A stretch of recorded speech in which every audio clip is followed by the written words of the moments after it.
Welcome to Fred Buzz the podcast. I'm Joe McMurray. And I am Aaron Sefcik. And today we are very pleased to have with us Dr. Shawn Purcell. Is an incredible jazz guitarist.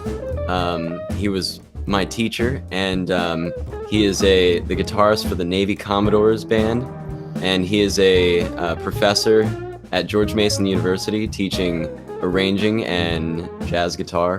And you do some piano as well, right? I can play a little bit of piano, but I wouldn't really play in front of any other audience members. But yeah, I do play a little bit of piano, but definitely don't teach it. Okay. Okay, well, yeah, we're glad to have you. Welcome to the podcast. Yeah, thanks, guys. Thanks, Aaron. Thanks, Joe. I appreciate having me on. Yeah, absolutely. Thank you. So I guess where I wanted to kind of start was just, again, mentioning that I had the opportunity to work with you back in 2016. Oh, man, 3 years. Time is long. Yeah, it flies by, but yeah. I've worked with other teachers, and I've got a lot of respect for all of my teachers, but I think that your style of teaching, it fit well with just the way I think and the way I learn. Awesome. Great. Yeah, it connected well with me, and I think that it was the right fit for me.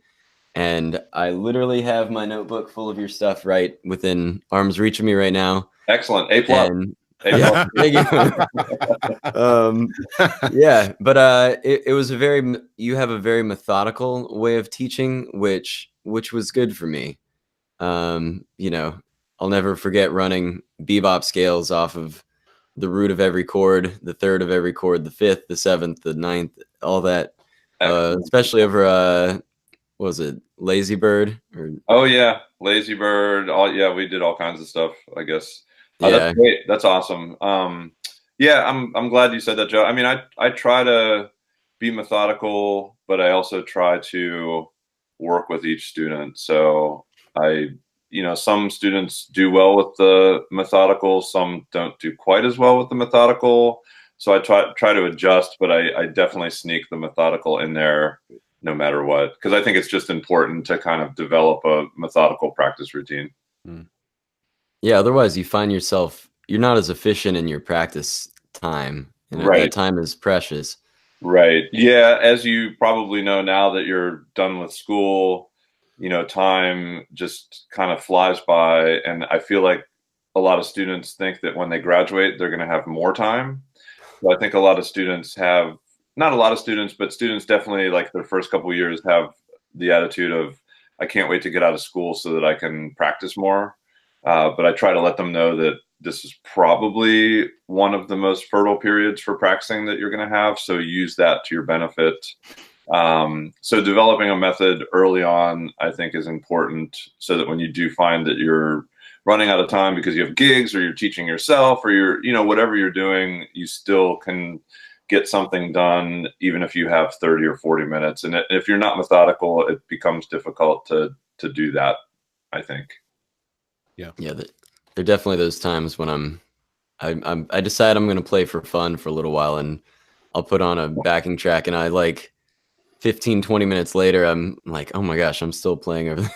Yeah, that's great. So I try not to do that too much. That's great. And I think that for me, I try to tell students too, that if you're super busy when you get out of school and you don't have much time to practice, but you're doing music, that's great.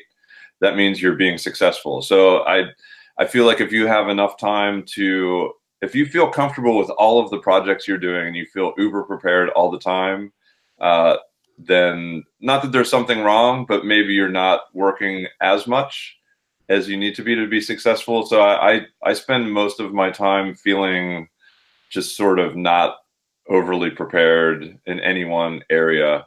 But I try to embrace that and try to think that that's a good thing. And I hope that that's what my students are going to have as well. Mm-hmm.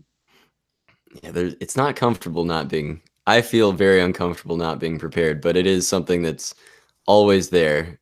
I always wish I had more time to. Yeah, you kind of. I feel like I kind of live in this bubble of feeling semi-prepared for everything, but never really having enough time to just feel like, man, I've got this one thing dialed in, and then I can move on to the next project after this. It's sort of like this fluid thing where all of these different projects, like between the Navy, between George Mason, I'm getting ready to record a record at the beginning of March.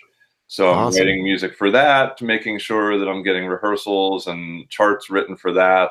Yeah. Still trying to write for the Commodores, so big band charts, preparing for classes, grading, trying to do gigs. You know, I'm married, so then, so it's like all of these things just kind of are happening at once, and I try to be as prepared as possible. But I feel like, in a way, I try to step back and think I'm happy that I don't have enough time to prepare for everything, because that means that I'm busy and working. So that's, So I like that bubble.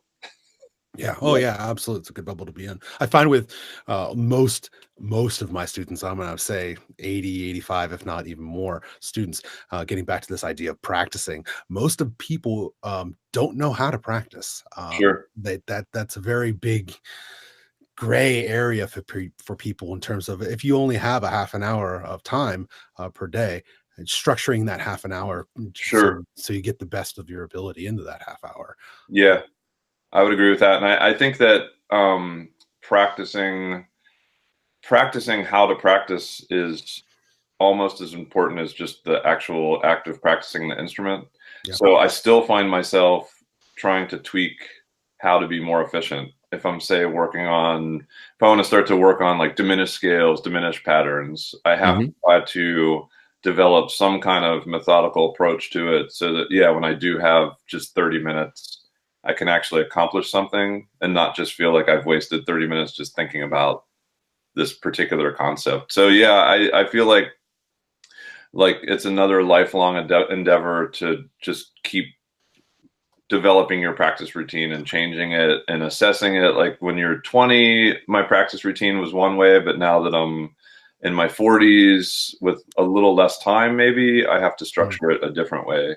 When you have, out of curiosity, when you have a new student that comes into you, what are some of the common mistakes or bad habits that a student will have when it comes to practicing or whatnot like that? Oh boy, I think that I don't want to overgeneralize my students, but I would say that most kids coming in as, like, say, a freshman in college haven't really developed a practice routine. They sort of practice just different stuff.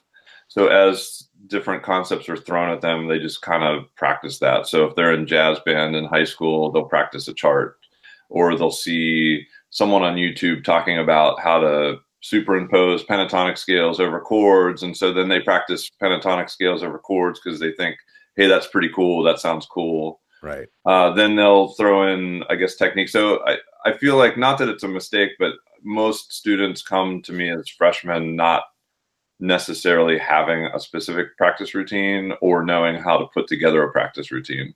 Okay.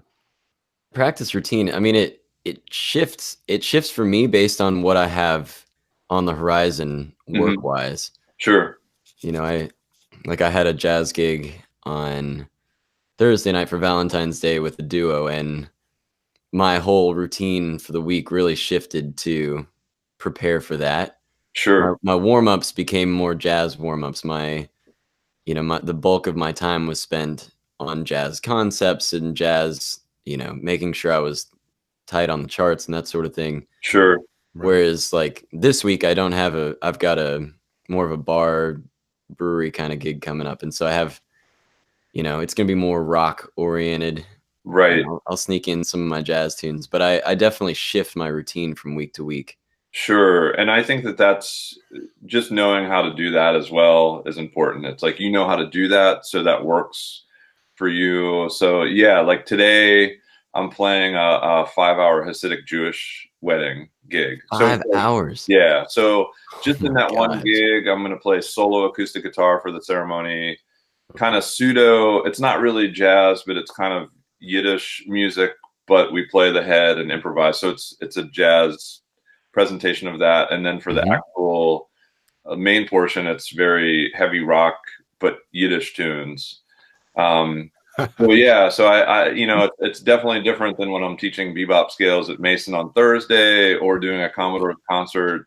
So yeah, you have to, you know, if you're wearing many hats, like some musicians, some guitarists, if they're only doing jazz, then they can tailor their practice routine that way and then prepare for gigs as they come. But yeah, if you're doing like duo gigs, rock gigs, maybe a show here and there, a solo guitar gig, you know, just leaving space to be able to bone up on that stuff, just practice that stuff, or just dust off. Like if I have to play a rock gig, dusting off those tones and just the equipment that I have, making sure my gear is correct for each setup. So yeah, allowing time to practice for other projects is probably a big portion of it as well. Yeah. So where did you start? I forgot where you went to school, and how did you even get into music in the first place? I sort of was trapped into music. My father's side of the family, everybody in my father's side of the family is a professional musician or was a professional musician. Literally, my aunt, my uncle, my dad, my grandfather, all professional musicians. So I just kind of grew up around it. Awesome. And so I got into, I played piano, I think starting at 5. And then at 12, you know, I discovered groups like Led Zeppelin and Ozzy Osbourne and those type of groups. And so I just wanted to play guitar at 12, but I was told by my parents that to play guitar, I had to continue to play piano, which I didn't really enjoy. Now I regret. I wish I would have enjoyed piano more. But yeah, so I started playing guitar at 12 and just kind of the same way probably everybody else did it, just picking off like I remember hanging out with a friend of mine and we had like we were playing Kiss Alive, the live record, and Ace Frehley had this like pentatonic run on Love Gun, and up is sitting there like trying to figure out like what's Ace Frehley doing on the, you know, on this. And so that was how I started out. I played in a church folk group when I was 12 as well, which was cool because I got to learn all the open string chords and how to strum tunes. And I just, you know, had a lot of folks around me that did it professionally and were musicians. So it was, you know, I'm grateful that I had so many people at that early of an age helping me or just telling me what did I needed to practice, what I needed to work on. But yeah, I probably started like everybody else, I guess. I was a big metalhead. Steve Vai was like my first real huge influence. Van Halen, all that stuff. And then when I got to college, that's really when I got into jazz. So I wasn't really like, my dad was a jazz musician. So since he was my dad, I thought, well, jazz, if my dad plays jazz, then I don't really like jazz. My, you know, old father plays it. So I didn't really enjoy it that much until maybe high school. I got around some cats that played, you know, they were playing like Donna Lee and Song for My Father. And so I got into it and didn't, like I got like a Charlie Parker record, a Coltrane record, and a Miles Davis record. And when I first heard it, I was like 17 or something. I don't want to say I hated it, but I just didn't see what all the Appreciate fuss was about. Yeah. So but these guys that I was playing with really dug it. So I sort of went along with it. And then eventually it started to develop into a love for jazz. But for sure, like by freshman in college, I was like super hooked to be like a straight ahead guitar player, jazz guitar player. Were you involved in any symphonic band or anything like that in high school? No, when I was in high school, I was more on the sports end of things, but then I had like garage bands probably from the time I was a sophomore through the rest of high school. So, you know, doing just like cover band stuff, playing, Poison covers, Zeppelin, you know, whatever. So like, you know, all the finger tapping and I had like an old Ibanez with like a Floyd Rose. And so like learning all the Steve Vai whammy tricks and stuff like that. So no real symphonic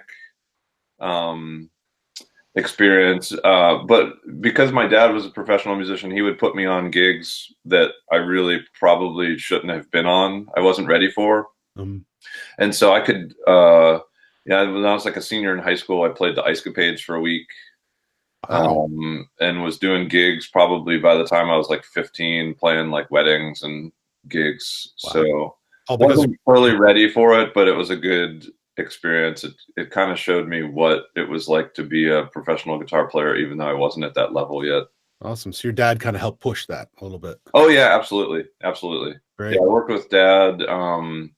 Really, I left Pittsburgh in like my early 20s, so I worked a lot with him from like as a teenager into my early 20s.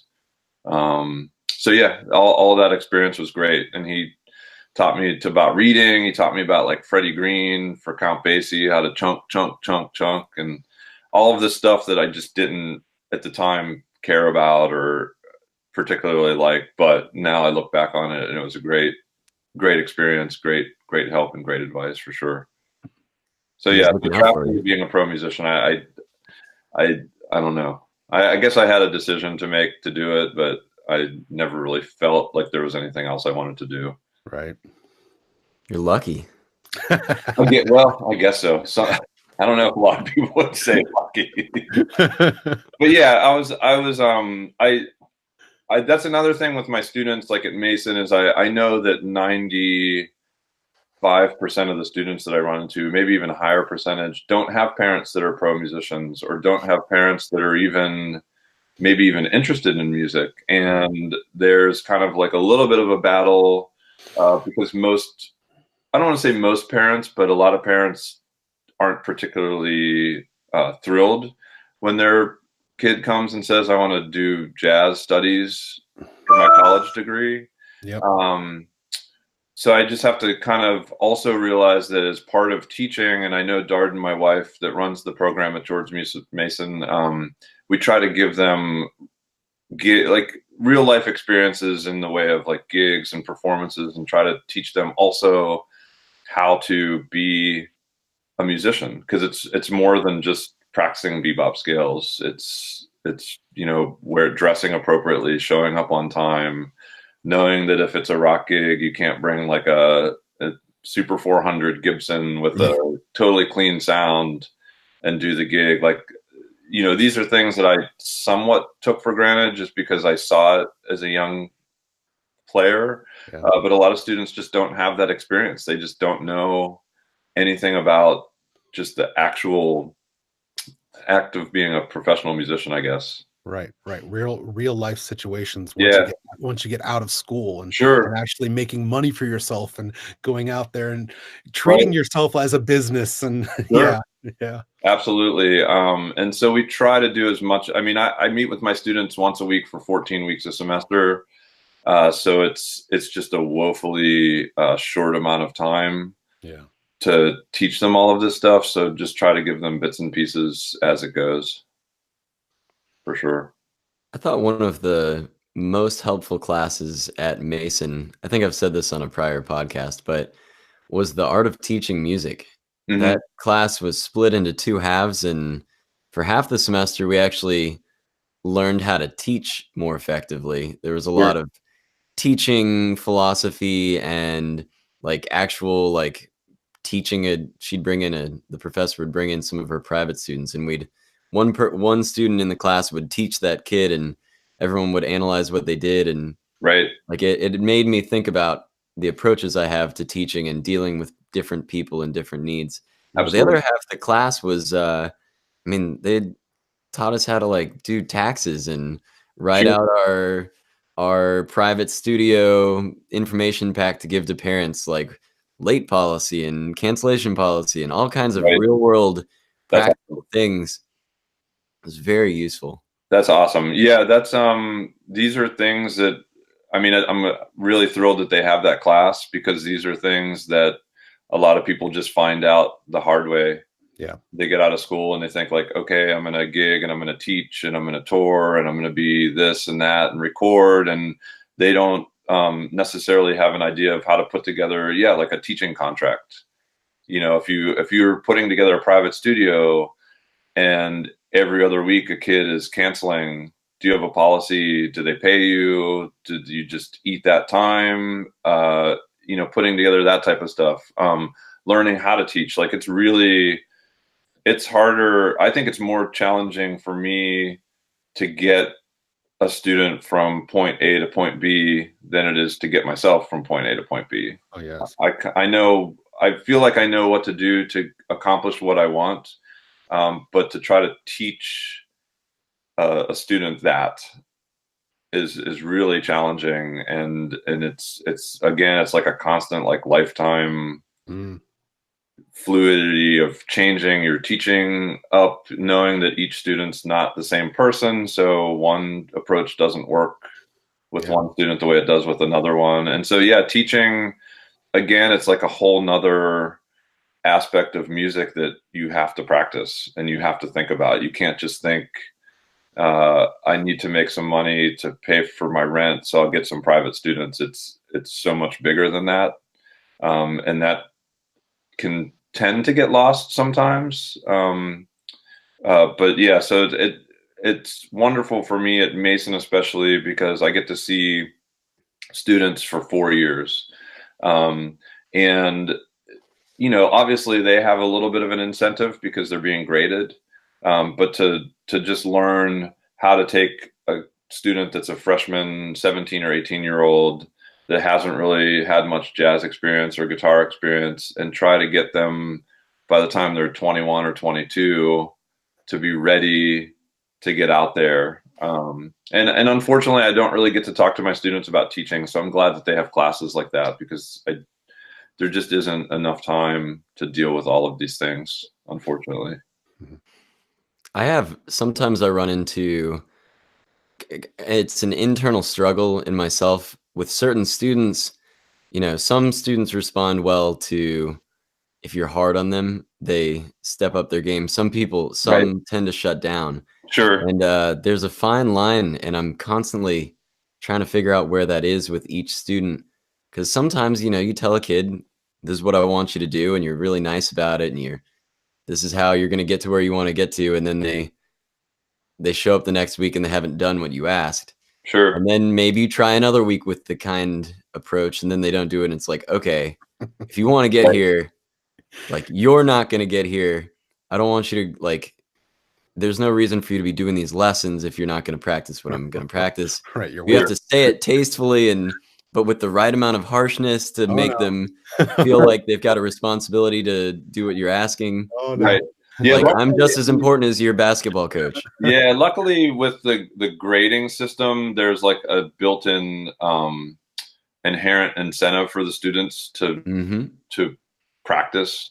I've found, like, when I would teach privately, just private students at like a store or wherever at my house, they have no incentive other than just their own drive. So I would tailor my kind of harshness, I guess, differently in different situations. I think with the college students, I feel like the older I get, the kind of nicer I get.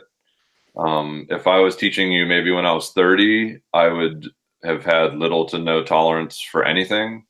Now in my 40s, I try to have more tolerance. But, honestly, I've had a couple of students in the past that have kind of talked to me outside of lessons and said, like, hey, man, I feel like I really want you to, like, beat down on me. Like, I feel like you're too nice, and I really want you to bring kind of like that harshness all the time, because I feel like I need that. So sometimes students will just say, like, hey, dude, I don't want every week for you to kind of pat me on the back and say, good job. I want you to come down on me all the time. So, then I tailor it a little bit to that without being too, I don't want to berate a student just to berate them. Right. But yeah, there are times where you have to kind of have a 20 or 30-minute chat with the student and say, hey, man, you got to get your proverbial stuff together. And, maybe you're late to lessons, you're unprepared, maybe you don't show up to lessons. And, at some point I might tell them, like, you might want to rethink what you're choosing to do, because if you kind of act like this, or if this is kind of how you're going to approach music, boy, you're going to have a really, really hard time making it after school. So, yeah, I'm probably much nicer now. Darden, my wife, tells me that I'm probably a little too nice. And I've had some students say, hey, you're too nice. I don't feel like I'm that nice, but I guess maybe I come off as too nice. So occasionally, I'll have some guys literally say, look, I want you to kind of bring the pain. Yeah. Awesome. Well, Well, I mean, sometimes it takes that in terms Yeah. of to expose your weaknesses. Right. You know, you need to be called out on a lot of your things, and the same thing Sure. with my students. I have the same thing happen, and it is oftentimes when, you know, I'll have a student that's like, I will have that sit down discussion of why are you here, and please don't waste my time, and more Sure. importantly, don't waste your time or Sure. your money. Yeah, think about like man, George Mason. I don't know what it costs per year to go to George Mason, but whatever it is, it's tens of thousands of dollars. And yeah, I have students where I will get kind of harsh with them is that I will get the old, I haven't practiced this week because I had a paper to write. And so I'll stop them and say, okay, so when you get out of school, are you planning on writing papers for a living? And they kind of chuckle and they're like, well, no, I don't want to write papers. And so I just say, hey, you want to play guitar.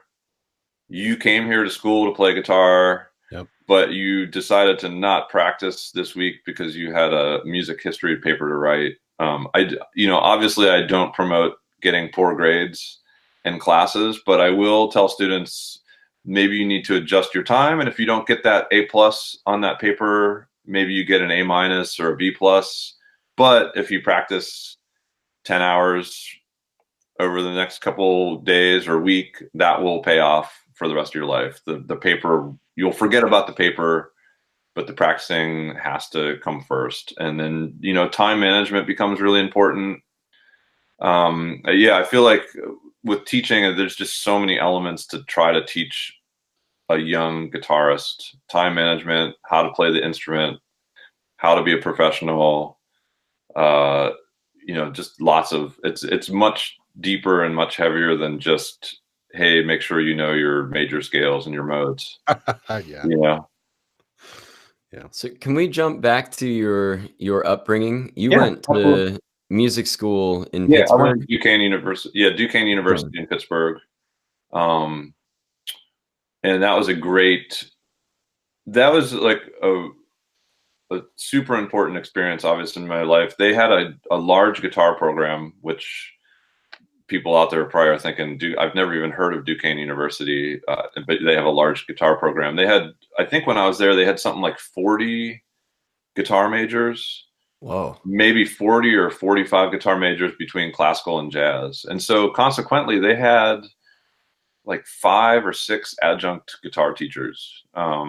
And it was amazing because each guitar teacher, like one of the gentlemen I studied with most was a guy named Ken Karsh. And Ken was like phenomenal technician, could play jazz really well, could go out and play a show really well, do a wedding. Like he was kind of like the consummate jobbing guitar player, but just had like phenomenal, like literally mind-blowing technique, but then also suffered from a carpal tunnel syndrome. So with Ken, I got like that, all the phenomenal stuff, but then also the side of him that would show you how to be healthy with your hands, how to warm up, how to make sure that you weren't going to have some kind of hand surgery because of overuse or repetitive stress injury. So he was amazing. He was probably the most important influence at that point. But then they had a really great bebop guitar player, Joe Negri, who used to be on Mr. Rogers. He was Handyman Negri. Phenomenal, kind of like swing bop guitar player. Still alive. He's in his 90s, I think, now, and still plays great. They had another guy, Mark Cook, who was a big, like, on the fusion scene in Pittsburgh. The classical teacher, Tom Kitko, was great. Marty Ashby taught more Brazilian kind of styles. So they had all these guys, and they were pretty cool with having you switch around. So I did most of my time with the guy, Ken Karsh. But then one semester I studied with Mark Cook, doing more fusion stuff, did some Brazilian stuff, took a semester of classical. So it was an amazing place for guitar, I think. I should say so. But yeah, Duquesne, it's just, you say Duquesne and people just sort of scratch their heads, but I don't know I don't know if it's the same way now, but at that time there was just a ton of guitar majors, guitar players hanging around. Well, it really doesn't matter so much when you like where you got your training. I feel Sure. like if you received good training, it's not like you're going to typical job interviews. There's rarely a time where I need to spout any credentials as a Right. musician. Right. I mean, the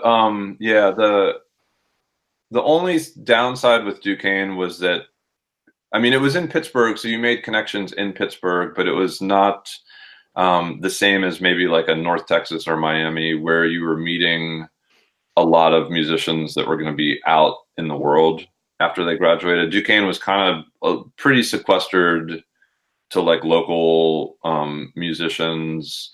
And it was a bigger music ed school. So even though there was 40 or 45 guitar majors, I don't know how many of them ended up actually becoming like pro players. So it was like amazing in one hand, but then I would stress to students where you go to school, what connections you're going to make at school. So like George Mason University, it's a smaller university, but it's in Washington, D.C. And Washington, D.C. has such a huge music scene that it's just a great place to be, not only because the faculty is really good, but also because you're in Washington, D.C. So there's just so many opportunities. It's mind-boggling. So that was the only thing I missed with Duquesne, was that Pittsburgh, smaller city, good music scene, but it wasn't anything like a DC or New York or LA. And so I felt like I maybe missed a little bit of that in my training there, just the connections. But the actual like training was, yeah, it was outstanding. So where did you go after you graduated? What was the next step? So about 6 months. So my whole goal when I was in college was that I wanted to tour and I wanted to move to New York. So it was like tour, New York, tour, New York. So about 5 months after I graduated, Ringling Brothers Circus was in town and they would hire local musicians at that time. So I got hired to play for Ringling, but they were switching over to a self-contained band. They had worked out with the musicians union to have self-contained band touring. And so after the first rehearsal, the trumpet player, one of the trumpet players comes up to me and says, "Hey man, are you looking to go out on the road?"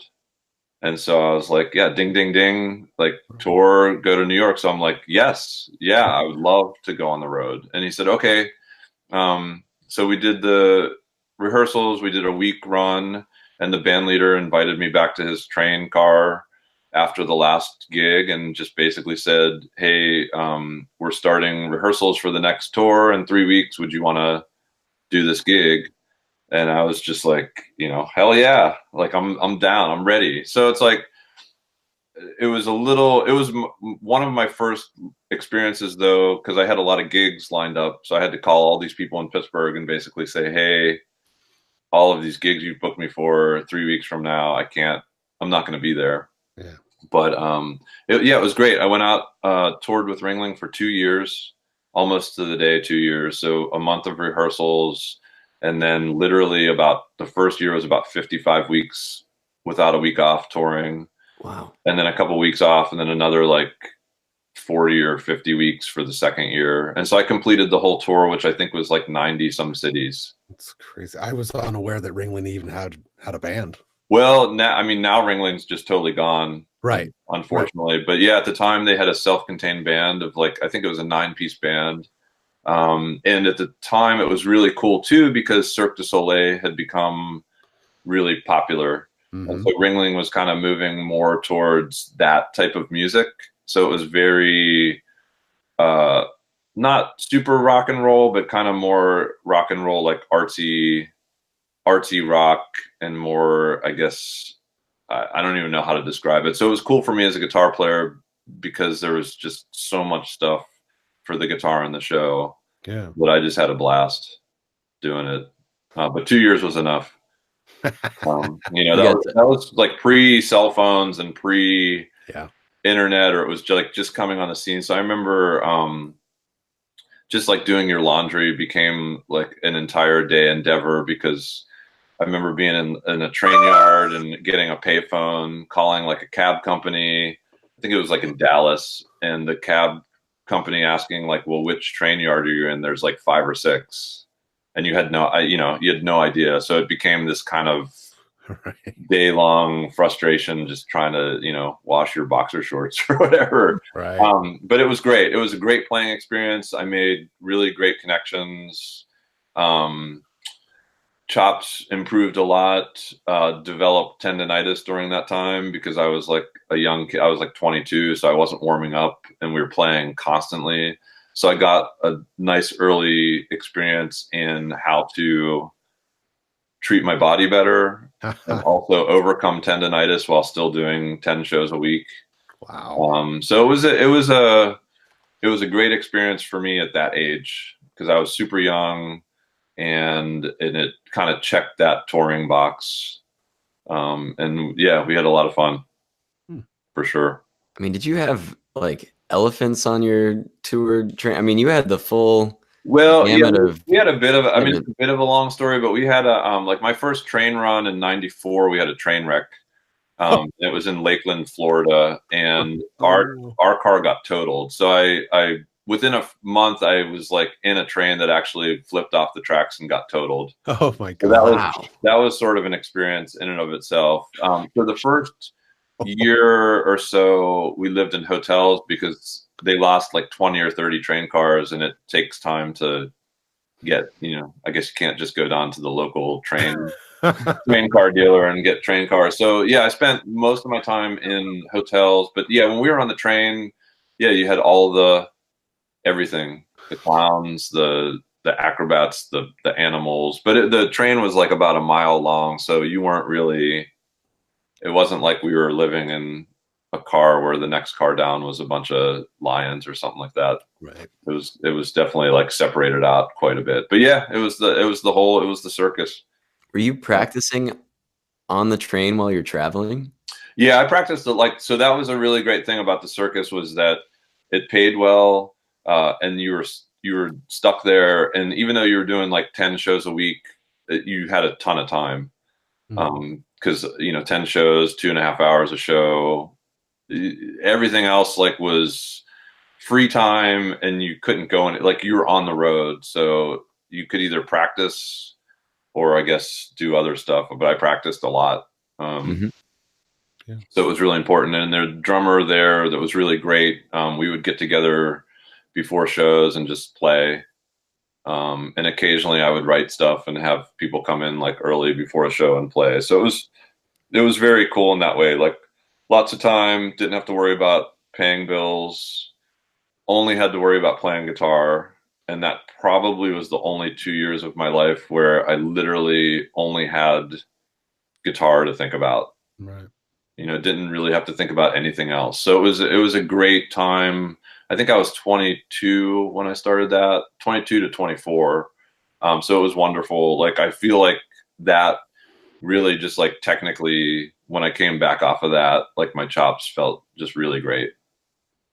Jazz playing not so great after 2 years of doing that, but just the actual like playing guitar, physical aspect of it was really strong. And Yeah. after 2 years, you were done. You had enough. Yes, I had. Yeah, the some guys would stay there. Like my roommate on the shows did the gig for probably like 15 or 16 years. Oh. Because it was a union gig. It was good pay. You got pension. Yeah. It was benefits. So for a lot of musicians, yeah, man, they would stay out there and do it for a long time. But for me, 2 years, kind of, I had done what I wanted to, and I just felt like it was going to be more of the same, and I was ready for some other experience. Yeah. And were you actively looking for something after those 2 years, or were you just kind of like, okay, I'm done with this, and Yeah, I was going to move to New York. That was my plan. So I moved back to Pittsburgh and was just doing gigs with the people that I had been playing with before I left. Yeah. And then about 4 or 5 months after that, the Air Force, my grandfather called me and said, "Hey, the Airmen of Note, which is the Air Force's band in DC, is holding an audition for guitar players." And I sort of blew it off. I was like, ugh, yeah, Air Force, I don't know, Air Force, military, I don't know. And but they were like, "Man, it's a really great gig." So I just was playing in Pittsburgh and was getting ready to move to New York, and just sent like a cassette off to the Air Force. And then like a week or two later, got a call I got invited out for that audition. Didn't really want to do that necessarily, but figured I'll go audition. So I did that and won that gig. So pretty quickly after the audition, moved from Pittsburgh and went to Air Force basic training, and then moved to DC after that. And so I was like 25 at that point. I think I turned 25 like in basic training, which was really awesome. That's not the best birthday, probably. Military basic training. You're getting yelled at to wake up at 4 a.m. on your birthday. On my birthday, yeah. Yeah, so I planned on moving. I planned on the New York thing, but then when the Air Force gig came up, that kind of sent me on a different path, I guess. Yeah. So then that was what, 15, 20 years ago? Yeah, it was 96, 23 years ago almost. 26. So you've been in the military bands ever since?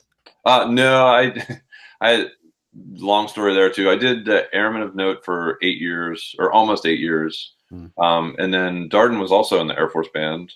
And we got married in 2001, and we both decided to leave the Air Force. So we both gave up full-time music gigs, and we moved to Nashville like in 2003, 2004. And so I spent 8 years living in Nashville, and then we went to Illinois after that, and we both did our doctorates. At the University of Illinois? Yeah, at the University of Illinois. So we spent about 4 years in Nashville, and that was great. And we just gigged, and I taught at Middle Tennessee State for a while. And then Darden wanted to do her master's degree, and there were no real like jazz vocal programs in Tennessee. So we ended up moving to Illinois because we knew the gentleman that runs the jazz program there. So yeah, so we picked up again, moved to Illinois, and lived there for about 4 years before coming back to DC. So that was 2000. Yeah, we went to like 12 to 2007, and then came back in 2011. What pulled you to Nashville? Actually, my wife Darden really wanted to just go there and gig and do session work.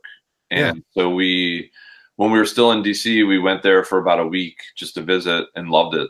And it was just like a really exciting place, and a place where, we had never been somewhere where you could like walk down the street and starting at like noon, there's all these live bands like down on Lower Broad. And then if you're out till 2 a.m., there's still bands playing on Lower Broad. So it was just a very exciting place musically. And so we just fell in love with it pretty much instantly. Like the first day we were there, first 2 days, we're like, this is where we're going to go. Yeah. And we didn't really know anybody. We knew we had one contact in Nashville. So it was literally just like a leap of faith. We're going to move to Nashville and just see what happens. Yeah. You guys are better than your average musicians moving there. Nashville is awesome. There's a lot of like incredible guitar players. So I spent like my first year in Nashville quickly realizing that if I threw like a stone in any direction, I'd hit a guitar player that was unbelievable, like amazing at what they did. And so it was a little bit of like, Nashville is one part inspiration and one part depression. It was inspiring because there was all these great players, but it was also depressing because it was like every day I would hear about some other player and I would go hear them, and they were just, for as many guitar players that probably weren't that good, there was like twice as many people that would do stuff that I just couldn't believe, like were just shockingly good. And it was just awesome because you were playing with these people and you were also able to just hop in your car or whatever and go drive 10 minutes and go see like unbelievable guitar playing. I mean, it was really like truly like ridiculous. Now it was mostly country, so if you weren't like a big country fan, maybe it wouldn't be quite as awesome, but just to see these players was just, it was crazy. Crazy good. Yeah, I've always heard good things about Nashville, and the one thing that I did, I've always heard, kind of funny, but I've always heard about Nashville is that beyond the circuit, if you want to get a coffee or something like that, you can't because everything closes down. Yeah. But that's very much changed nowadays, and because everybody's kind of going to Nashville now, and it's building up more and more and more. Yeah, it was probably a little sleepier then, but it was we moved there kind of about the time there was like a big migration of like a lot of musicians from Los Angeles, because Nashville was cheap to live, like super, like amazingly cheap. And so you had all these kind of transplant musicians coming from other areas. And now I've heard it's just like exploded, like horrible traffic, like super metropolitan. It was kind of getting that way when we were there, but it was still a little bit small, like it was still manageable. But it was awesome. I mean, there was just, I mean, it was unbelievable in one way because I had never done a gig before where at the end of the night I got like $4.13 because someone put a couple pennies in the tip jar and so they split it up. But then you'd make $4, but the band would be like all these like unbelievable players that are like out touring with big name artists. So it was an interesting, it was really an interesting place at that time. I don't know what it's like now, but it was cool and it was a great experience and we're happy that we had it. But it was, after a couple of years, we knew that it wasn't necessarily a place that we may stay the rest of our lives.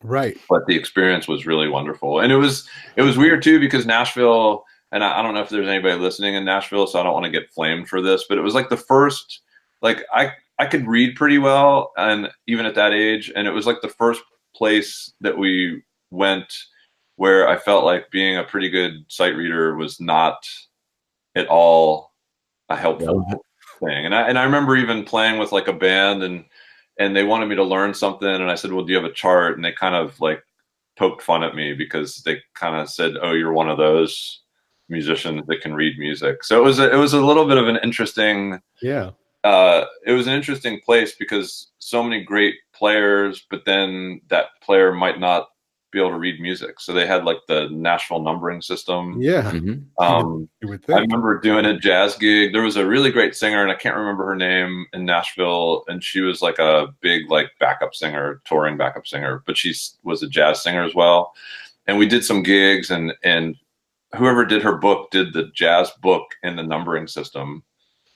So I'm like doing this 4-hour gig and like the tunes in like C major. And when they want to modulate to A flat major, it's like flat 7, minor 7 to flat 3, 7 to flat 6. That's much more major. And I was like, oh, and I'm like, oh, it's just a 2-5 in A flat major. So it was like the whole night, like deciphering like these hieroglyphic numbering charts. And I'm like, man, wouldn't it just be easier to write like B flat minor and not like all these numbers? But yeah, it was a cool experience, and we met a lot of really wonderful musicians and made a lot of like lifelong friendships and connections there. Yeah, absolutely. I had the opportunity to go down there a few years ago. I have some friends that were in a big rock band in the Washington, D.C. area that the whole band moved to Nashville, and they ended up breaking up after a couple of years there. And the drummer and bassist now have a business where they just back up anybody that needs a rhythm section. Right. They're called Mutual Groove, and they do a lot of cool stuff. So I went and stayed with them, and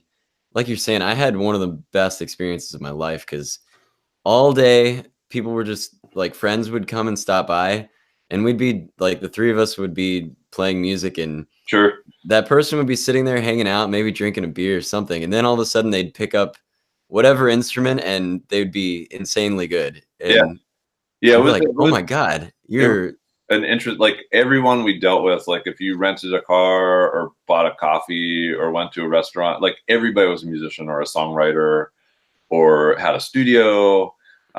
So it was very cool. I mean, it was just like a cool place to be as a musician. Now, in comparison, then you said your wife went up. You guys went up to Chicago, Illinois. No, it was 2 hours south of Chicago. It was Champaign, Urbana, Illinois, where the U of I is. So small town, really small town. So much different landscape.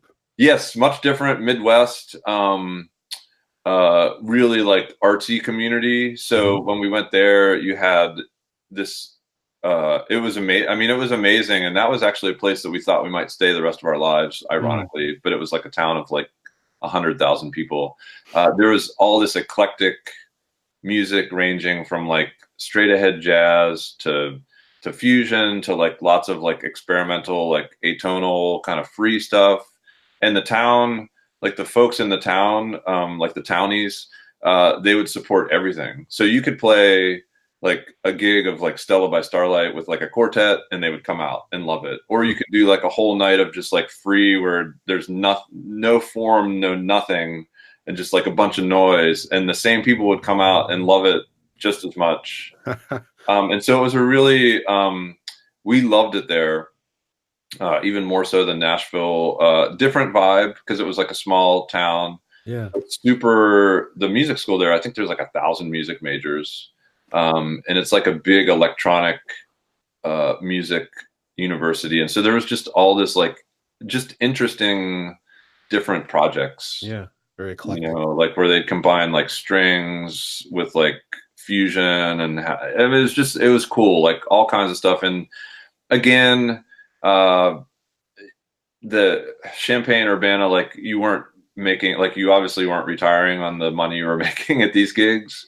But so many great players, and just like you got to be a part of so many different projects, so many different styles, and everyone just kind of, it was a very community-based area where everybody knew everybody and everybody supported everybody, and it was just, we just had fun there. And I thought we would stay there, but then again ended up leaving. Yeah.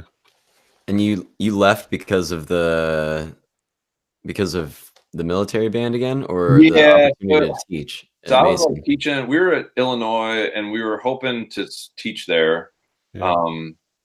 But it was like kind of during like 2008 when like the economy kind of crumbled and the housing market bubble burst. And so when we were getting ready to graduate, they were like furloughing professors at U of I. So we quickly realized that we probably weren't going to be able to get any kind of teaching gig there because they were laying people off. So it was just a weird time.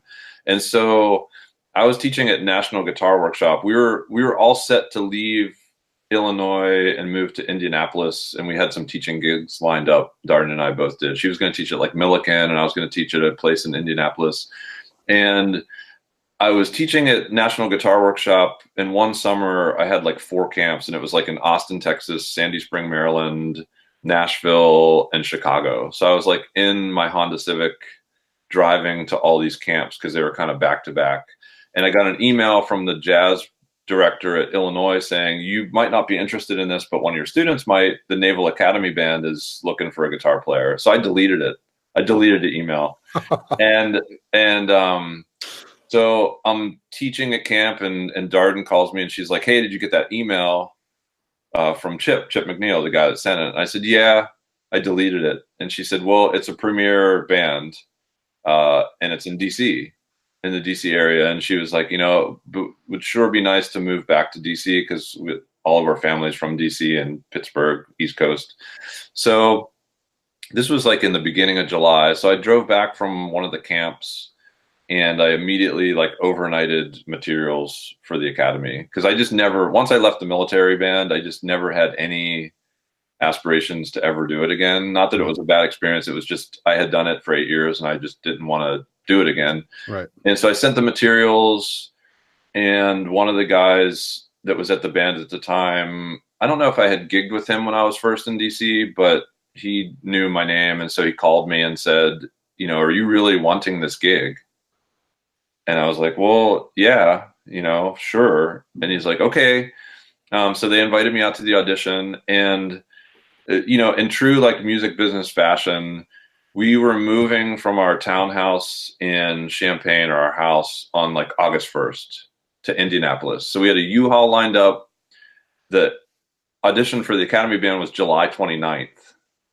So I drive to DC because we can't really afford to fly, and I wanted to take my gear. And so Darden is calling the U-Haul company saying, we're either taking this U-Haul to Indianapolis or we're going to move to DC. So it's like July 29th. I go and audition. I win the audition. I called Darden and I said, I won the audition. So her parents like bought plane tickets, flew to Illinois, I drove back to Illinois, and like the next day we unloaded the house and moved to DC like that day because our lease was up. So it was like, It's it was a exhausting. very like, not stressful, but just kind of a bizarro time, because then we had to call all of the people, like we were about to start teaching at these schools, and we had to call them and say, hey, we're not going to be there in like 2 weeks to do these gigs. And so, yeah, so we moved back to DC, and I did the Naval Academy Band for about a year and a couple months. And then the Commodores guitar player retired, did another audition there, and then won that gig. And then we didn't have to move because it was in the same area, but switched over to the DC band. So yeah, I never really had any kind of like inclination to get back in. But it just, I guess I was just meant to get back in. So now I think I've been in the military almost 15 years now, even though I got in 23 years ago initially. Yeah. You start out as an E6, right? When you join? If you go to the DC bands, you start as an E6. Okay. Each band has like fleet bands and field bands all over the world. They don't have that same deal, but in the DC, the military has like it's like a special promotion. Mm-hmm. And it's to attract, like most of the DC bands, you get older musicians that have been out playing already have a career, but maybe want the steady income, the benefits. Mm-hmm. And so we'll get most of the time like late 20s through early 30s. And so that promotion helps to entice musicians of that caliber to come and do those gigs. Because it really does seem like a great, if you want a steady income kind of job, but you want to be playing music. I mean, in E6, it's published on the internet. Yeah. Anybody can look what military members paid. Yeah. You're starting out at $2,600 a month plus BAH, the housing allowance. Yeah, I think in the Navy band now, if you win the gig and you're single, it's like $62,000 with everything starting. And then if you are married, the way the military works is you get like the extra like dependent pay. So I think if you're married and you come in, it's like $67,000 or $68,000, like right out of the gate. Which is more than you're gonna make playing typical gigs. Yeah. And you're working during the day, so you potentially have like a somewhat normal life. I think about that. You're thinking like, okay, if someone comes in making $68,000, if they're doing like $150 gigs in general, that's like, I don't know how many gigs you'd have to do, but like 700 of those, or something like that, 600. So yeah, it's a great. The pay and the benefits is, it's amazing. I mean, it's amazing. It's almost like, you feel like you're getting away with something. Or I don't know.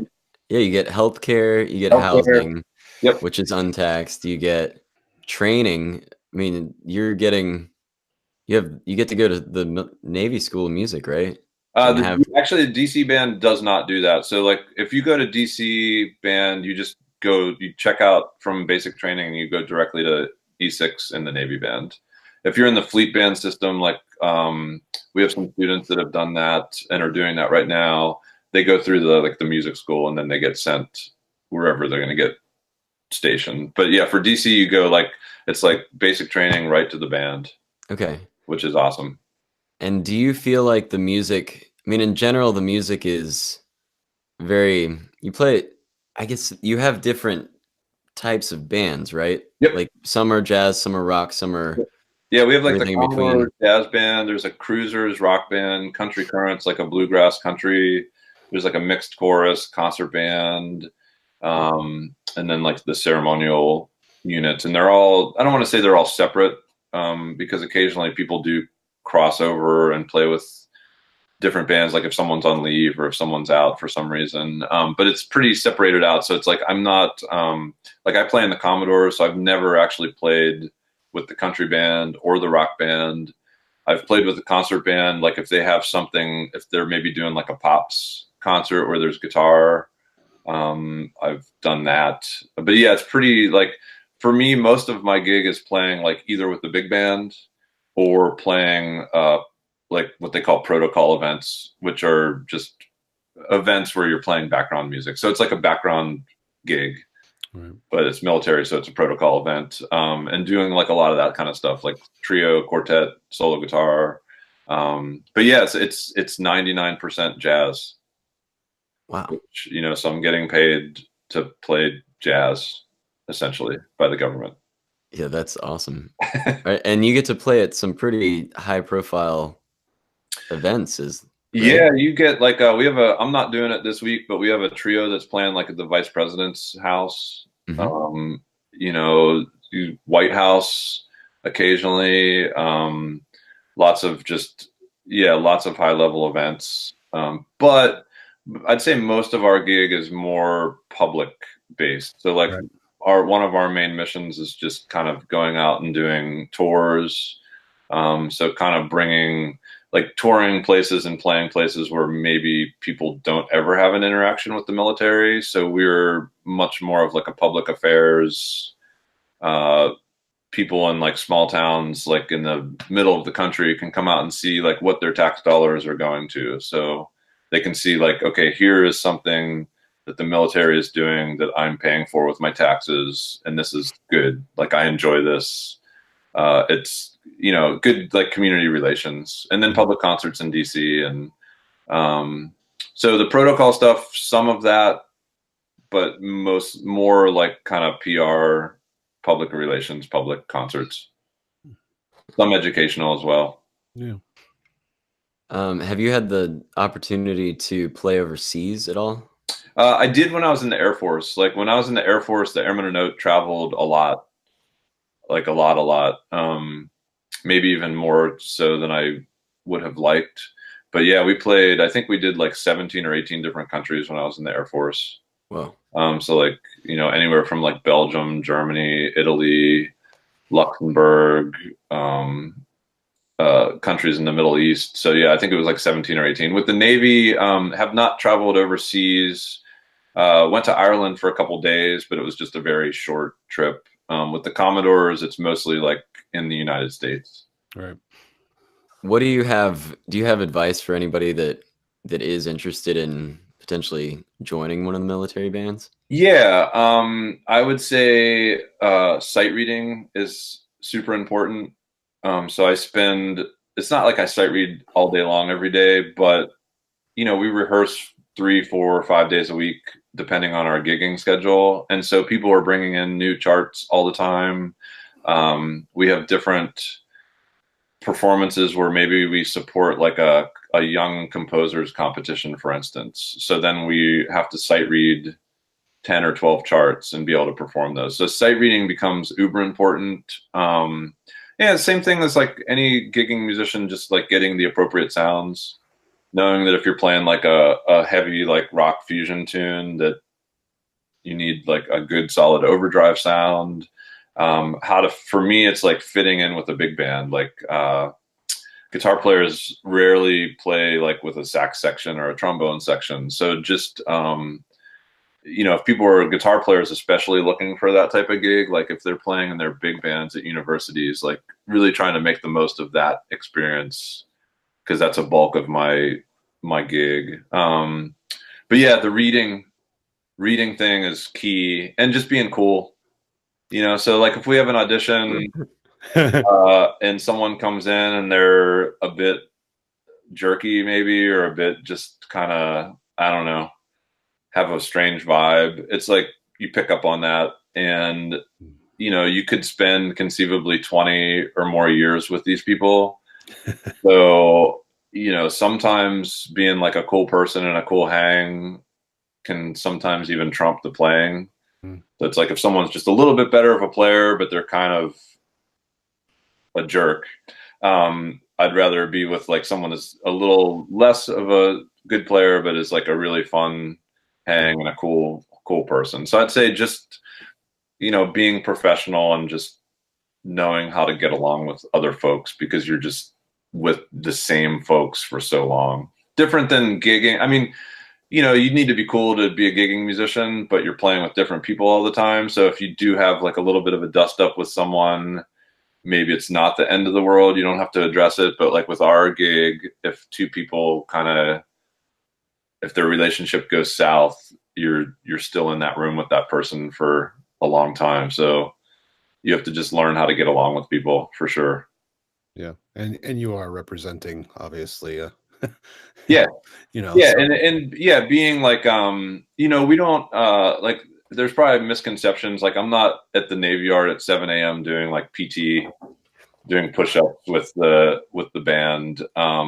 But you know, you have to maintain like a certain appearance, make sure that when you put, I mean, and it's like kind of like normal life, making sure like when you put your clothes on that they don't look like they've been balled up in your trunk of your car for the last 2 months. Right. You know, bathing, you know, just like giving like a good professional presentation. So almost everything about being a professional musician carries over to like if someone wanted a military gig. But I would say that the sight reading thing, like if your sight reading is great, your chances increase exponentially. If you can't really read, it really hurts you, and all of those other things might not overcome the reading thing. So reading, yeah, really important. Yeah, that being in big band at Mason was quite the experience. Yeah, and people like, so for the Commodores, it's like people write specifically for us a lot. So there's a lot more in the guitar book than people might imagine.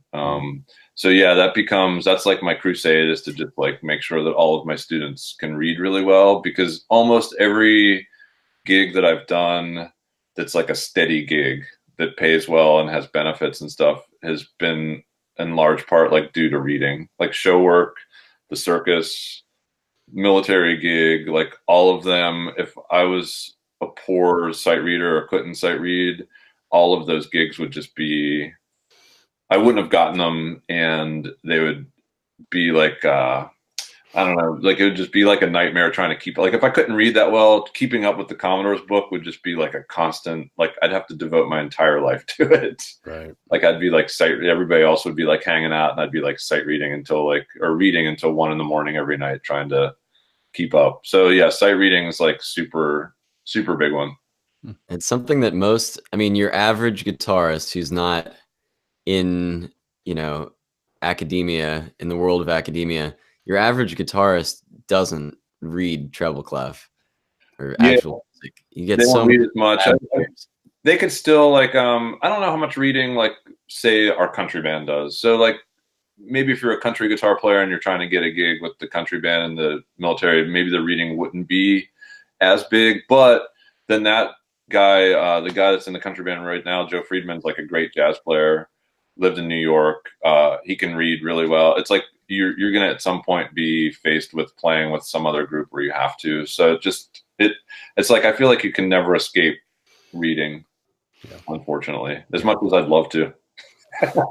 Well, it can't hurt you, that's for sure. Right. Yeah, exactly. So yeah, so that would be the biggie. But yeah, just being cool. Like when it really boils down to it, it's like I just nowadays love being on gigs where people are just cool and I have fun and I know people, and it's like I don't want to say I would trade that for the level of musicianship, but I would trade it a little bit more the older I get, to just not have like a bad experience gigging. So I want to go back to the reading thing. It kind of connects with what we were talking about with the practicing earlier. Like I didn't read really before I decided I wanted to go back to school. I had read on the piano for years and on the viola growing up. But then like I never really had a reason to read on the guitar, to read treble clef, like playing rock music and whatever. I started, you can go through the basic books, but I was using Melodic Rhythms. That book was really helpful. The book is great. Yeah, that was really good. Like you really need to build reading time into your practice schedule. Like it might be 10 minutes a day or 10 minutes every other day, whatever it is. It becomes something that has to be just a general part of your practice schedule if you want that to be a skill that you're going to have. Sure. Yeah. For a gigging musician, that's the only thing that I'll tell people to do every day. Like if you miss a day of scales or if you miss a day of technique, that's fine, but just read every day. 'Cause I think we all know as guitar players that no matter how good you get, there's always going to be someone that's better. So I'm thinking like, no matter how good of a jazz improviser I am, there's always going to be someone better. No matter how good of a rock player I am, someone's going to be faster, have more technique. But I do know that in general, guitar players tend to be a little lower on the reading spectrum. So I realized younger that if I could read pretty well, like even if you read like a lead sheet, like it seems like if you can read a lead sheet, other instrumentalists think you're like a genius because you can just read like the head to a tune.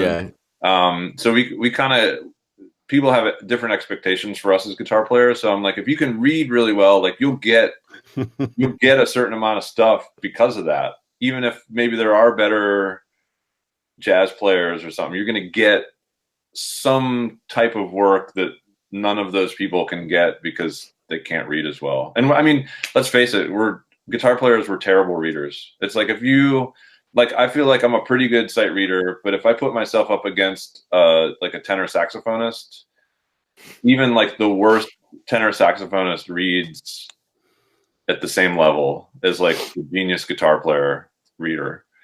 So just being able to read a little bit is important. And if they can develop that reading to be like pretty good, there's so many opportunities that will come from that. It's mind-boggling. I feel like it's not quite fair the way that the guitar is laid out. Like I'm by far and away best at reading around the 5th position. Yeah. And I know that, and I try to move to different areas in my practicing. But if I like sit down and I've got to sight read something well, like I'm gonna automatically go to the 5th position if it makes sense with the range of the tune. Yeah, I mean, like as soon as you move to a different position, everything's out the window. That Yeah, guitar is like really, yeah, it's a challenge because it's like if you want to play like say C, there's like 5 or 6 of that same note on the instrument. Or if you want to play voicing, there's like the same 4 notes. There's 3 or 4 different ways to play them. I do think that we're at a bit of a disadvantage because of that. Because like on piano, it's like middle C is right there. Yeah, like there's no like 5 different spots on the piano for middle C. So yeah, guitar players like we're sort of a bit handicapped out of the gate, but you know, yeah, like what you're saying, like reading in a specific position can be helpful because like 5th position, for instance, like you get more or less everything that's going to be written for the guitar with like a few little spots. Maybe you have to jump out of that position. You have to go a little high sometimes. But yeah, that's helpful. I mean, if guys do it that way, then that's totally cool. You know, I would say there was a really great book called written by a guy named Tom Bruner. He was like a Las Vegas show guitar player. And he was the first guy, I can't remember what it's called, but it's still out there. You probably find it on Amazon. He actually would read in regions. So he would like break the guitar up into like maybe like 3rd through 8th fret was a region. And then like 5th through 12th was a region. So that was really cool and eye-opening for me because I had always been taught like positions. So I'm reading this in the 3rd position, 5th position, 7th. This guy like expanded it to be more of a region, and that made more sense and was helpful. And he would write these like bizarro like atonal etudes that were in this region, and that book in particular was really helpful. You know, along with the melodic rhythms book, but melodic rhythms is much more kind of tonal and much more positional. So the Tom Bruner thing was really helpful. So if there are guitar players out there that are looking to help with their reading, seek out just Tom Bruner, and I can't remember the name of the book right now. I've got to step up my reading. But yeah, guitar is weird, man. It's like I still, you know, I'll make my guitar players like learn all their drop 2 voicings, and we'll get to like the bottom 4 strings, and I'm kind of like, I need to like work on this myself. But you know, everybody kind of has their certain things that they gravitate towards. You just want to like keep widening that I guess bag of stuff that you can do. So it's like I'm sure when I sit down with students like at Mason, I don't try to give them like the vibe that I know everything about the guitar, but they probably, I don't know if they're shocked when I'm like, oh, I don't know this drop 2 like on the bottom 4 strings. But yeah, there's just things that we all gravitate towards, and we just keep kind of working to widen that range and kind of like knock down those barriers, I guess. Same thing with reading, you know. I can't read, like, if you made me read something like up above the 12th fret, it'd just be painful for me. So I try to overcome that, compensate for that, but still try to sight read like in 12th position to try to better myself to some extent. But yeah, I'll gravitate towards like 5th, 6th, 7th position for sure. One question that I would have is how did you did come to DC from Illinois. Mm-hmm. How did you get into Mason, and how did that whole thing begin? And then I am interested in this idea that you do teach on a college level students. That fascinates me. Wow.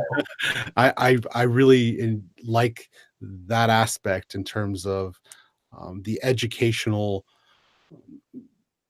field of people coming into college specifically for guitar and jazz. Sure. A lot of our listeners, and then me specifically, continuing education and whatnot, that all really appeals to me.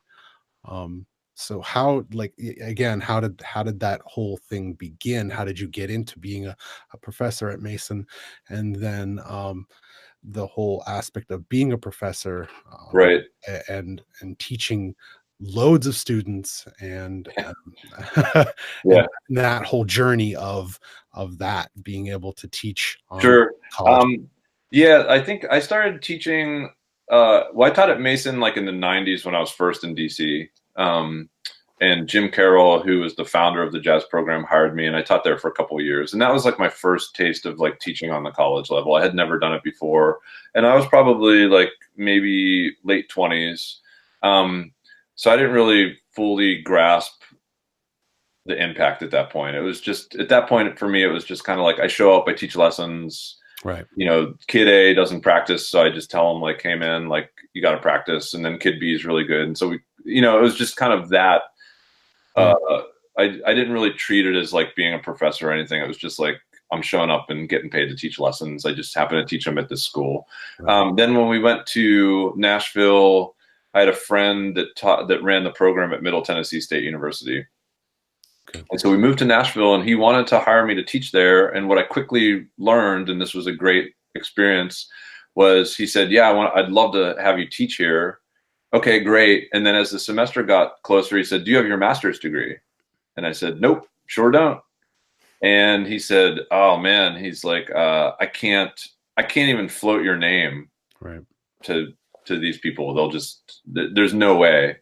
So why don't you get your master's degree here, and then we'll put you on faculty. So I begrudgingly did a master's degree, but started to get more insight into maybe how academia worked, more kind of like of that sort of pseudo like scholarly, doing papers, research, hanging around professors and teachers there. Now as like an older, like now I'm in my 30s, seeing that it's more than just teaching like lessons to students. Right. So I taught there for a little bit, and then when we got the doctorate, so then we started thinking like, well, maybe teaching at the college level is kind of something that we want to pursue. So when we got the doctorates at Illinois, we were there for like 4 years, and I was the TA there, and they had no guitar teachers. So I taught all the guitar students, jazz guitar students there as a doctoral student.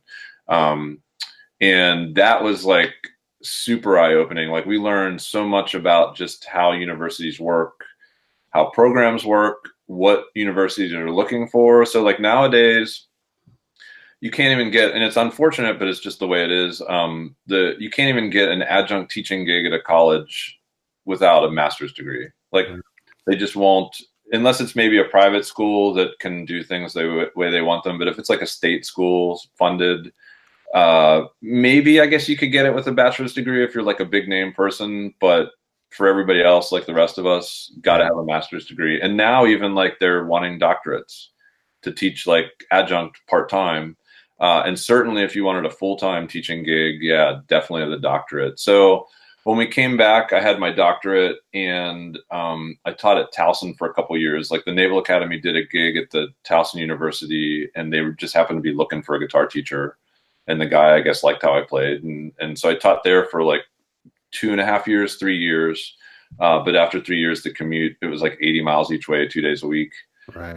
got to me. And so Darden, my wife, was teaching at Mason, but now she runs the program. They were looking for like another guitar teacher because they had too many students. So I just applied and had to go through even though I taught at Mason in the 90s, had to go through the same thing, like where they did a search, like a regional search, like in the East Coast, I think in Midwest, and, you know, interview, audition, you know, do like the audition again. Yep. And so now I've been there for about 4 years. Okay. And now I mean, I don't fully understand still what it's like to be a professor, but now I realize that it's much more, it's how much of an impact you can have on a student, either positively or negatively.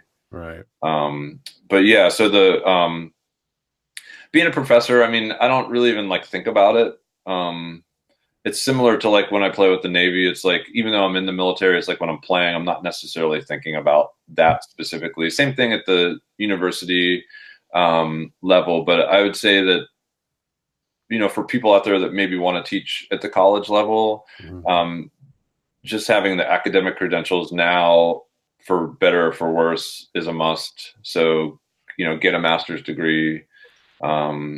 If they want full-time teaching gigs, doctorate is almost 100% required now. And most schools, when they advertise the position, will say doctorate preferred or required.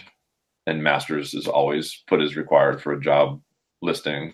And just kind of, you know, I think my experiences now, you know, I don't want to say that schools wouldn't hire like younger musicians, but I just kind of feel like for me, I'm much more suited to it now than I was when I first taught at Mason back in the 90s. Yeah. Because I just have experienced more stuff. Like right. Just more, almost anything that a student can come to me with, and same thing with any professor or any, I mean, really any teacher, but especially at the college level, any students that have like an issue or a question about something, I've pretty much lived all of those things. Right.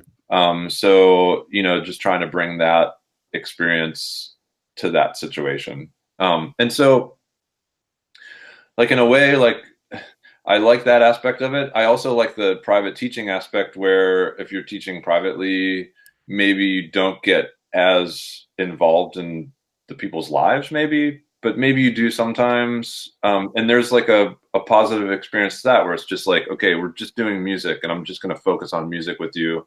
Whereas the college kids, I feel like you're kind of part psychiatrist, part like authoritarian, where you're like scolding them for stuff. And, you know, I think most people take that seriously, but I take it more seriously now than I did. Like if I was like 25-year-old Shawn teaching at George Mason, right, I wouldn't care about the other stuff as much. And now I realize like how important that is to have those interactions and just to make the connections with the students. So it's like if I'm training guys to be professional musicians, you know, I want us to have a positive experience too, just because when they get out of school, I want to recommend them for stuff.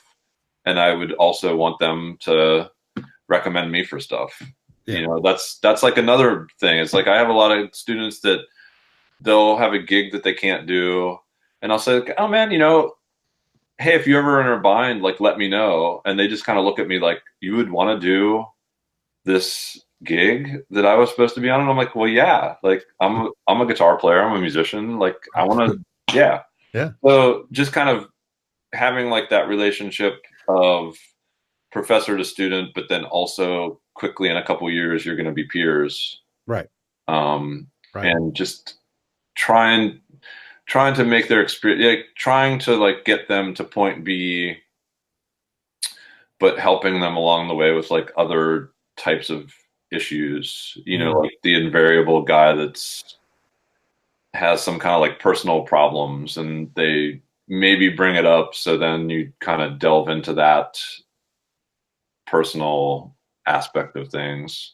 Yeah, that's kind of what the professor thing means to me now. And I'm sure my wife Darden agrees. It's like just kind of helping to train people to be like professional people. Yeah. And then lastly, what would you say to any potential students who are looking to go into a music program that may find jazz studies a little intimidating? Oh, that's a good question. I would just say to even though it is intimidating, I think even for everybody to try to be open to it and try to like enjoy that experience or enjoy that journey. I would say like if they enjoy it and have a love for jazz, that the intimidation aspect of it will kind of quickly go away, and that's partially on the professor as well. So my job is to also try to make something that's maybe intimidating feel a little less intimidating. Also, like for any student, really, like not even jazz students, to have students realize that it's like a 50-50 experience. So especially with jazz, I will sometimes get students, like right now I have a really great stable of students, but I will at times get students that don't like jazz.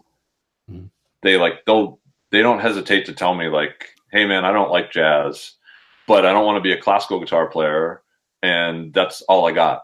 Those are my options. I would say like aside from those folks, which are a little bit more of that's a little bit deeper dive to get them into it, is to realize that you bring 50-50 to the lesson. So my best experiences with students are students that don't just wait for me to tell them what's next. We all as young guitar players are just like fascinated. Like when I was fascinated with like Kiss or whoever, you just find that you just go do it. I didn't wait for like a teacher to tell me to check out Kiss and learn that. I just heard it and loved it. So the students have to kind of realize that if they're showing up week after week saying, hey, Dr. Purcell, I did drop 2 voicings, kinda. Now what do I do? Well, keep working on that, but then do this. Then the next week, okay, well, I did those 2 things. What do I do now? That's not like a great experience. The best experiences are the students that come to me week after week saying like, hey man, like I was checking this out, but then have you heard of this guitar player? No, I haven't. Oh yeah, I was checking him out and I started to transcribe some stuff and I think he's doing this. Like, what do you think? That's a more positive experience than the kid that's like every week, like, okay, I did this. Now what do I do? I haven't done any planning on my own part. I haven't listened to anything new.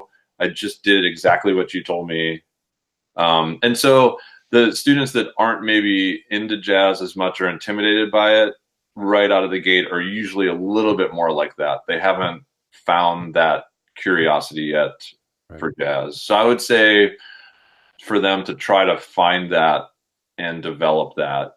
And then, if you're taking jazz lessons at the university level and then by the end of year 2, you're still thinking, I don't really like jazz, then,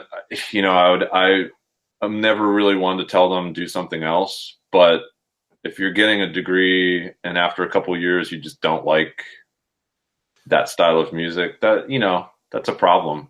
Yeah. I think, it's like writing a paper on a subject that you don't want to write a paper on. It's like the whole time it's just this work and there's no enjoyment and you're just trying to like get it done and get through that to get onto something that you enjoy. Like the jazz lessons or your experience at music school shouldn't be that. It shouldn't be like writing a paper on a topic that you don't like. And so some students, I have had students in the past kind of move on to another major and end up happier because they just say like, frankly, I don't like jazz. I don't listen to jazz. I don't go hear jazz. And, at some point you just have to realize that that's not like a recipe for success. Yeah. So they should at least have, I think they should at least bring some enjoyment right out of the gate. Like if they just hate it right from the start, I'll work with them. But yeah, just to kind of think about that, I guess. Yeah.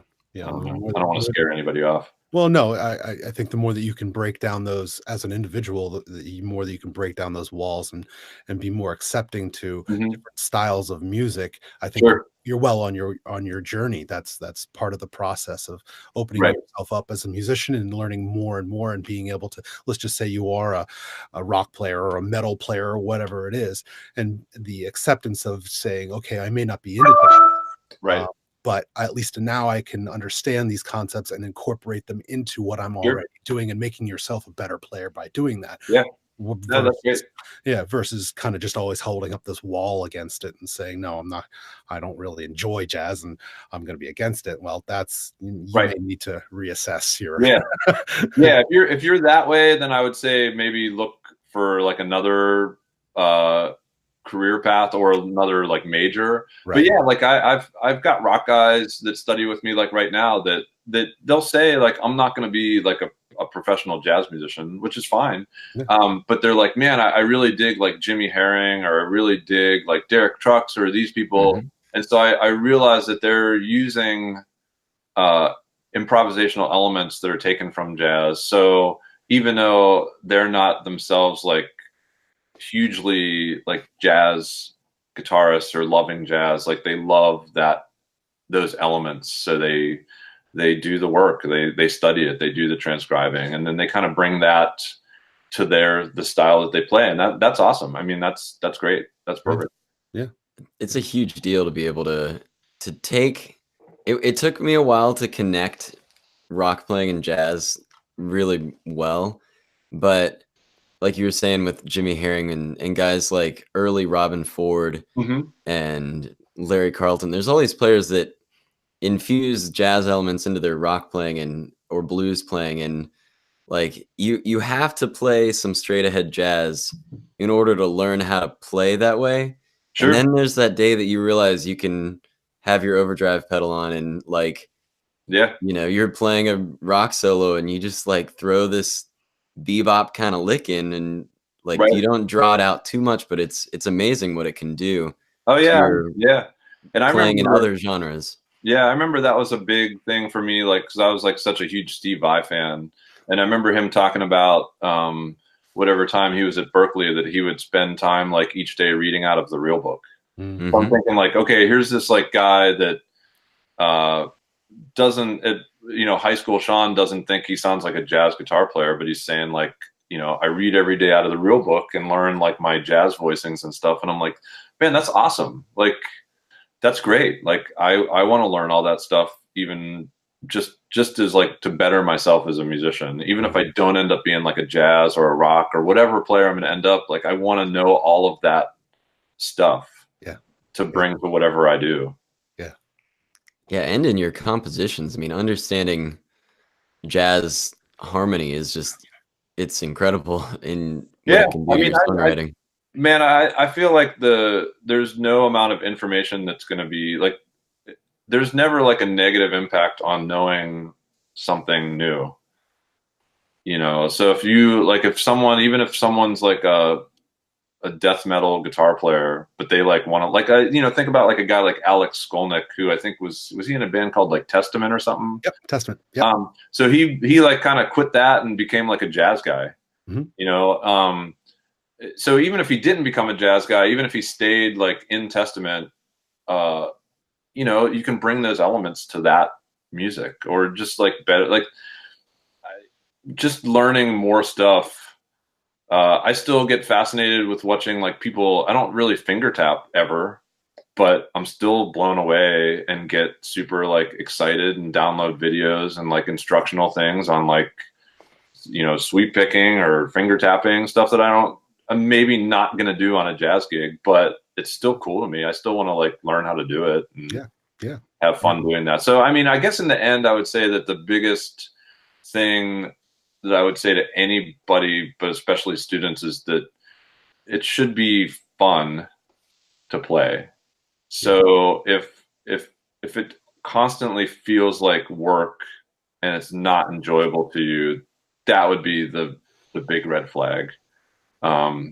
But yeah, just take whatever your teachers give you, or take whatever you're learning or want to do, and just enjoy that, and be open to new stuff, and try to enjoy that as well. That, I mean, in the end, that's really the big thing. Because if you don't enjoy it, like if we didn't love playing guitar, why would you do it? Yeah.